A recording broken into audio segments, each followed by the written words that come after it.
Pourquoi Trump répète-t-il ses attaques contre l'UE? Et surtout, quelle est la position de la France dans cette guerre commerciale et diplomatique? Tout commence avec une obsession. Trump a toujours vu l'Union européenne comme une adversaire économique, voire une ennemie déguisée des États-Unis.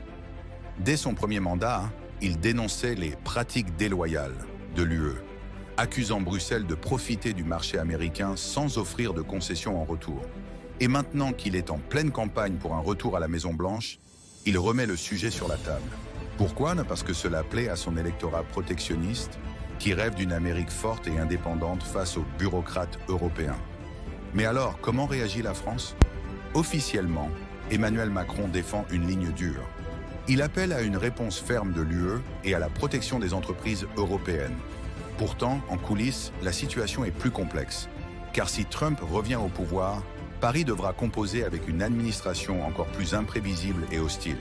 Faut-il durcir le ton au risque d'une guerre économique ou négocier, quitte à faire des concessions?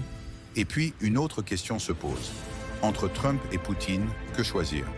Car pendant que l'ancien président américain s'attaque à l'Europe, Vladimir Poutine, lui, continue d'exercer une influence inquiétante sur le continent. Certains pensent que Trump affaiblirait l'OTAN et favoriserait indirectement la Russie. D'autres estiment au contraire qu'un retour de Trump pourrait freiner l'expansionnisme russe. Alors, qui est le véritable danger? L'allié imprévisible qui peut tout changer du jour au lendemain? Ou l'adversaire déclaré qui avance ses pions lentement mais sûrement? Et toi, qu'en penses-tu? Faut-il prendre Trump au sérieux ou est-ce juste une stratégie électorale? La France doit-elle durcir le ton ou éviter l'affrontement? Dis-moi tout en commentaire.